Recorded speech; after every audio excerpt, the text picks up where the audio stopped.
demócrata con Kamala Harris llega al día de las elecciones adoptando plenamente el aborto, mientras que los republicanos con Trump se alejan lentamente de la protección de la vida. Al mismo tiempo, 10 estados en Estados Unidos deben votar si están de acuerdo con el aborto o no. Desde España, ante la crisis por las intensas lluvias, la solidaridad de la gente contrasta con la pésima gestión de las autoridades, afirma corresponsal de EWTN Noticias. En Indonesia, miles de aldeanos permanecen en refugios tras la reciente erupción de un volcán que quemó casas, escuelas y un convento. Cantidad de muertos aún por definirse. En el aniversario de la Pontificia Universidad Gregoriana, el Papa recuerda que la universidad debe formar en sabiduría y no en árido intelectualismo o narcisismo.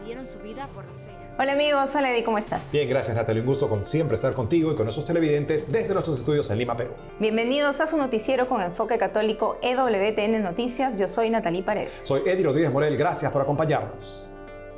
Empezamos las noticias desde Estados Unidos, donde hoy se elige al nuevo presidente de la nación, entre los candidatos Kamala Harris por el Partido Demócrata y vicepresidente en ejercicio y Donald Trump, que va por la reelección. Hasta el cierre de este noticiero, las votaciones se desarrollaban con normalidad en los 435 distritos electorales del país, asimismo en 10 estados. Además de elegir presidente, se vota sobre el derecho al aborto. Esto ocurre porque tras la decisión de la Corte Suprema de Estados Unidos de revocar la sentencia Roe vs. Wade, quedó en manos de los estados la legislación sobre el aborto. Por otro lado, a 78 millones alcanza el número de electores que sufragaron en forma anticipada desde octubre, según CNN. Ahora veamos cómo llegan los candidatos al día central de las elecciones con respecto a sus creencias en favor de la vida del niño por nacer.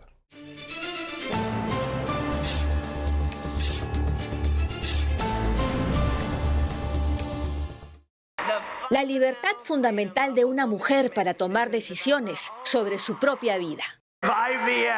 La fertilización in vitro. Soy como el padre. Me considero el padre de la fertilización in vitro.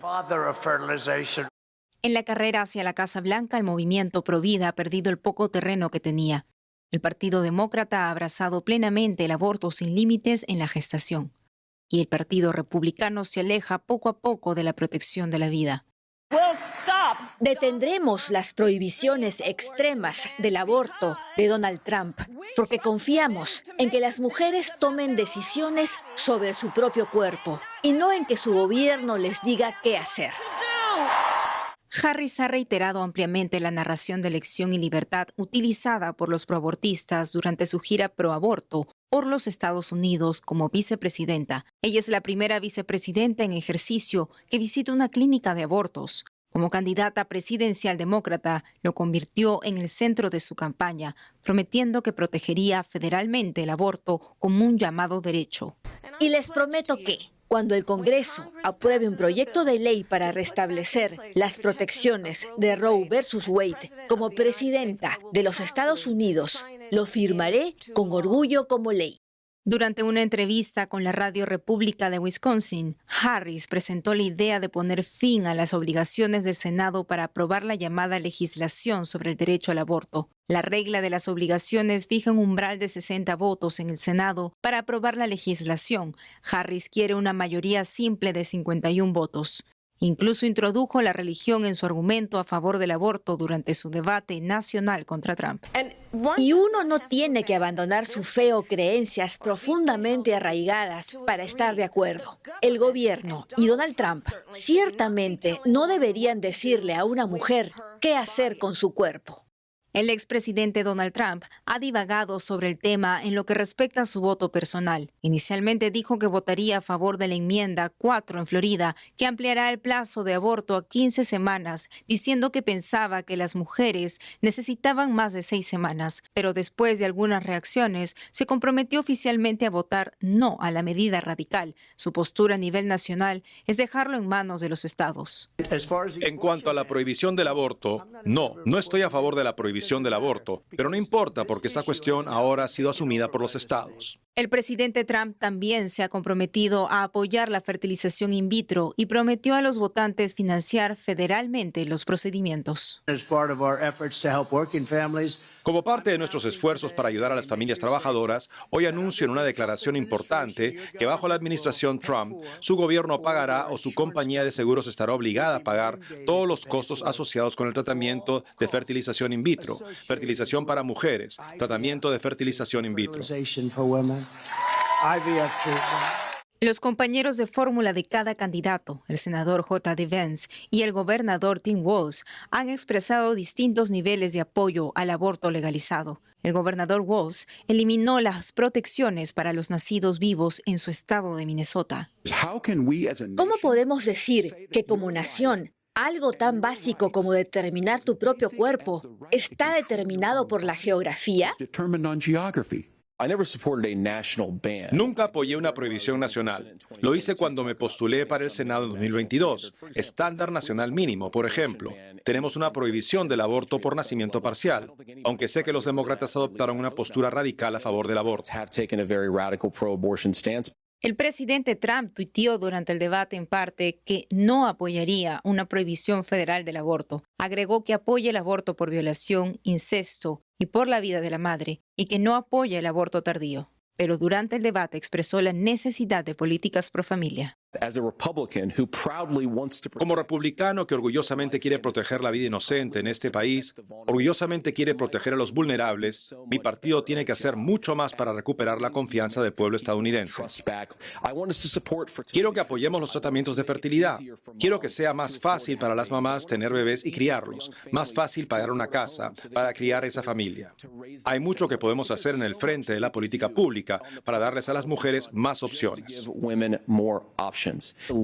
Dejemos que los votantes tomen estas decisiones. Dejemos que cada estado elabore su propia política sobre el aborto.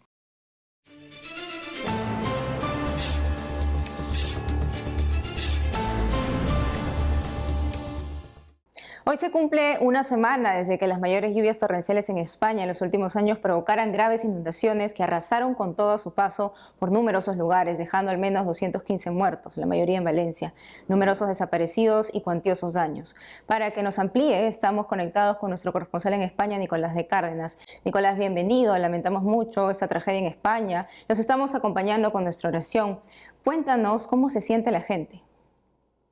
Muchas gracias, Natalie. La sensación aquí en España durante esta semana, sobre todo al principio, tras la gran riada, ha sido de absoluta desolación. Hay que tener en cuenta que es la catástrofe natural más grande de su historia contemporánea, sin duda alguna por número de muertos, más de 200 confirmados, aunque todavía pueden encontrarse más.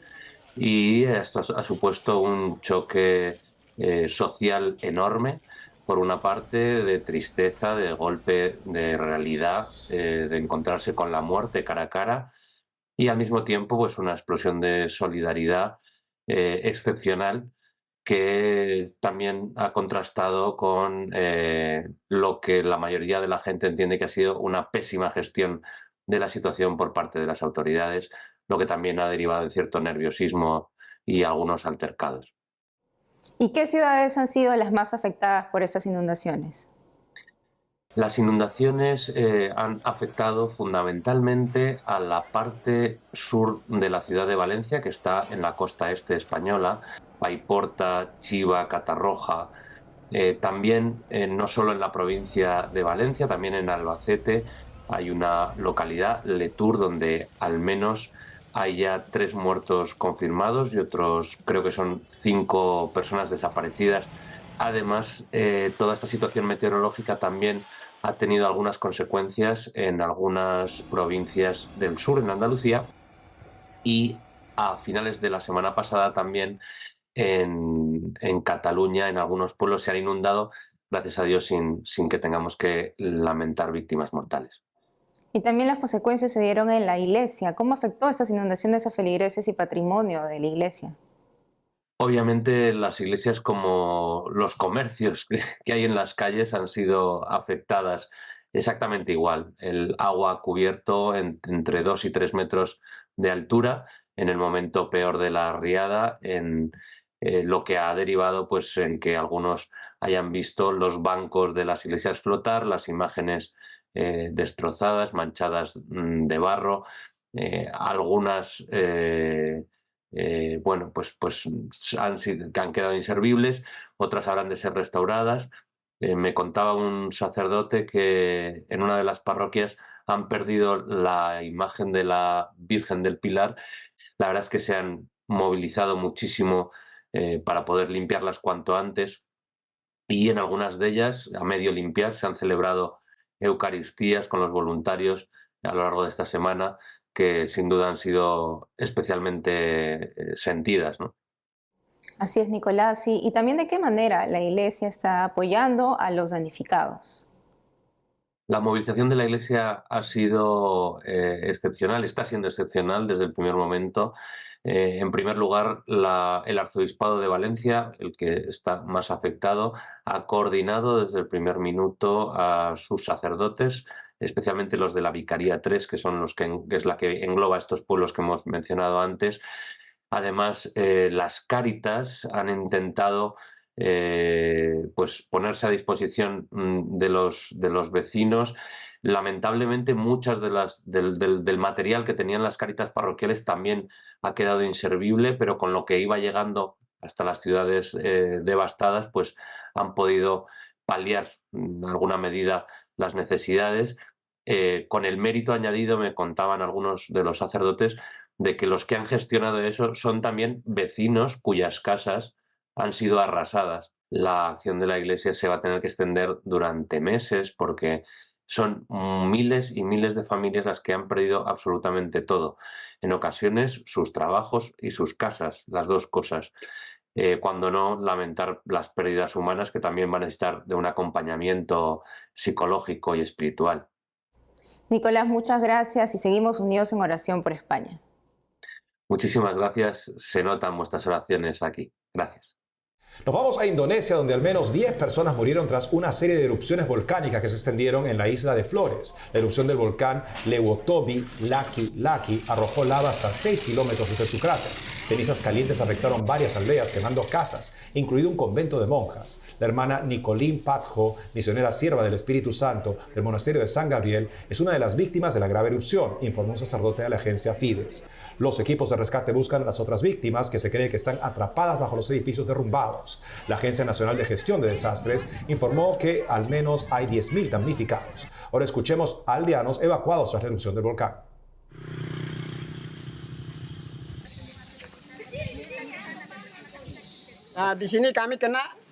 Nuestro pueblo se vio afectado y teníamos miedo porque era la segunda vez que sucedía. Evacuamos porque las autoridades lo pidieron y había que hacerlo inmediatamente porque el volcán estaba en su nivel más alto.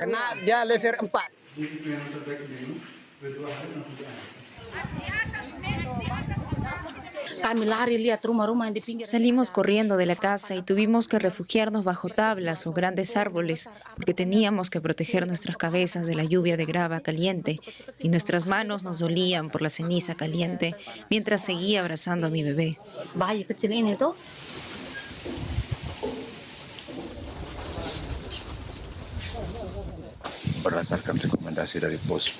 Siguiendo las instrucciones de los oficiales del puesto de observación del volcán, los residentes de las 3 aldeas afectadas, incluida la aldea de Hongpeng, Haya, no pueden realizar actividades y deben abandonar el área. Y ahora han sido evacuados a 3 puntos de evacuación.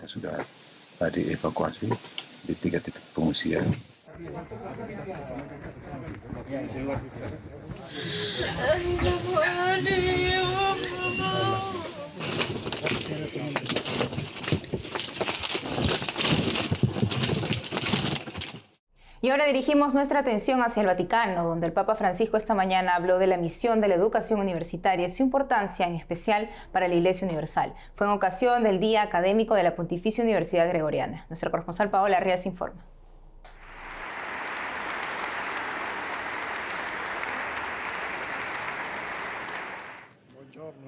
El Papa Francisco visitó la más antigua de las universidades pontificias de Roma, la Universidad Gregoriana, con motivo de su celebración anual.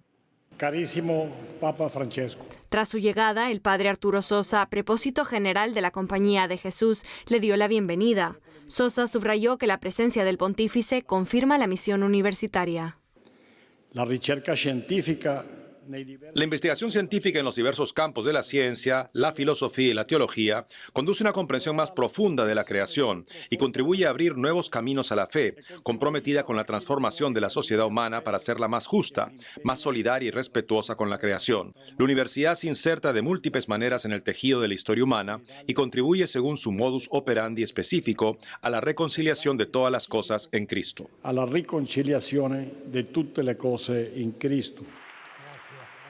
El rector de la universidad, el padre Mark A. Lewis, explicó que la institución ofrece formación intelectual a futuros ministros de la Iglesia. Añadió que la universidad celebra los resultados de sus estudiantes más allá de la vida académica, ya que muchos de sus exalumnos han servido a la Iglesia en distintas partes del mundo, compartiendo el Evangelio con el ejemplo de su propia vida. Recordamos con razón a 16 de sus predecesores en la Cátedra de San Pedro, 17 si se cuenta al Papa Benedicto XVI, que fue profesor aquí, así como a los numerosos cardenales y obispos que han estudiado con nosotros, entre ellos Monseñor Rolando Álvarez, que predica el Evangelio con valentía y solidaridad con sus sacerdotes, con su grey y con todos los que se ven privados de sus derechos humanos. El rector enumeró a antiguos alumnos que dieron su vida por la fe, mártires de la Iglesia como el inglés San Ralph Sherwin o San Oscar Romero de El Salvador.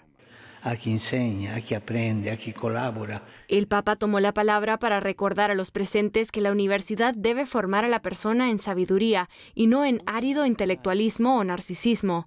Subrayó que el mundo depende de la buena formación de la juventud y que la conciencia de los retos del mundo actual es parte esencial de esta formación. El pontífice se dirigió al profesorado con esta pregunta. ¿State aplicando Evangelii Gaudium? ¿Están aplicando Evangelii Gaudium? ¿Toman en consideración el impacto de la inteligencia artificial en la enseñanza, en la investigación? Ningún algoritmo puede sustituir a la poesía, la ironía y el amor. Los alumnos necesitan descubrir el poder de la imaginación, ver germinar la inspiración, entrar en contacto con sus emociones, saber expresar sus sentimientos. Esprimere i propri sentimenti. El origen de esta universidad se remonta a 1551, cuando San Ignacio de Loyola, junto a un pequeño grupo de jesuitas, fundó en Roma una escuela de gramática libre, humanidades y doctrina cristiana.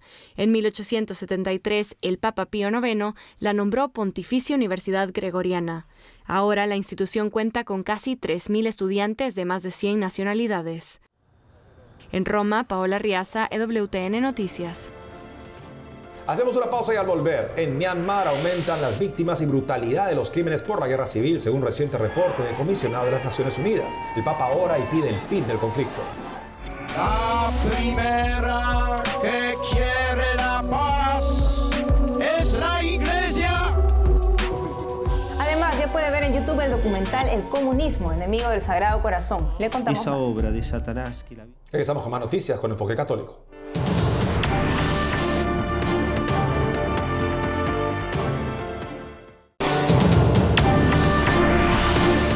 Y en Myanmar, en el sudeste asiático, la violencia se intensifica con tortura sistemática contra civiles, alertó el jefe de investigaciones sobre el caso designado por la Organización de Naciones Unidas el jueves último. En febrero de 2021, el ejército de Myanmar derrocó al gobierno electo de Aung San Suu Kyi y reprimió las protestas por el retorno a la democracia, lo que provocó el aumento de la violencia y crisis humanitaria. En el último año, 3 milicias étnicas armadas ganaron territorio, manteniendo al ejército gobernante cada vez más a la defensiva en combates que obligaron a 3 millones de personas a huir del país, según la ONU. La violencia no perdona iglesias, mezquitas y monasterios, según Infocatólica. En los últimos días, bombardeos destruyeron parte de la iglesia de San Miguel. En su reciente rezo del Ángelus, el Papa renovó su llamado al fin de la guerra en Myanmar. Escuchemos puntos claves del reporte de Nicholas Kumian, jefe del Mecanismo de Investigación Independiente de las Naciones Unidas para Myanmar. Lamentablemente, la frecuencia y la brutalidad de los crímenes en Myanmar no han hecho más que aumentar durante el último año. Hemos tomado nota en particular del aumento de los ataques aéreos que afectan en gran medida a la población civil y generan terror entre la población. Estos ataques aéreos han aumentado en frecuencia y también ha aumentado el número de víctimas. Las pruebas que hemos reunido indican que la tortura se utiliza con frecuencia y de forma habitual, y cabe señalar en particular el uso muy inquietante de la violencia sexual contra las personas detenidas. Y esto incluye tanto a mujeres como a hombres, personas de todos los géneros, de todas las preferencias sexuales y personas tanto adultas como menores de edad.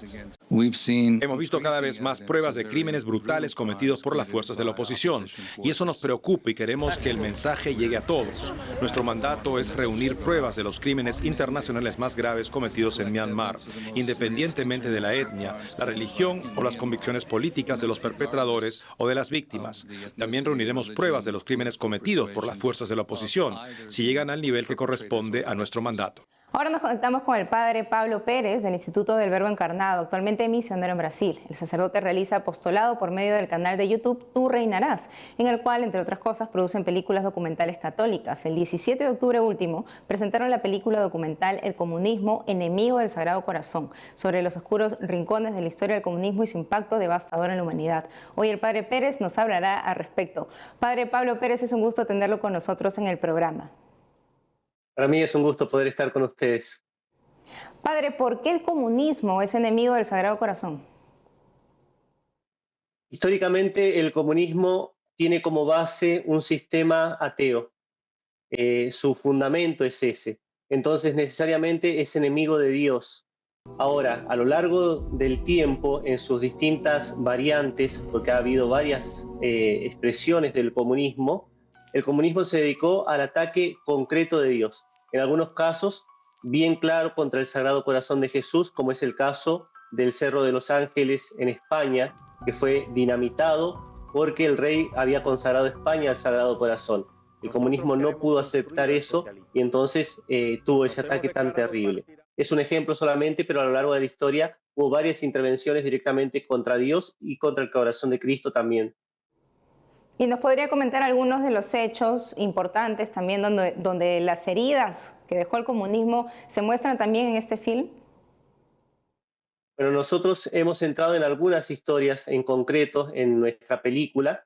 Por ejemplo, la historia de María Fix, que fue una mujer deportada por el comunismo por ser considerada rica en su momento. Tenían 4 vacas, comenta ella, y entonces fue considerada rica en Rusia. La deportaron a los bosques, donde tuvo muchísimos años de trabajo forzado, perdió sus padres, sus hermanos, y después de mucho tiempo ella pudo volver, gracias a Dios, a su ciudad, pero vio que el comunismo había arrasado con la fe.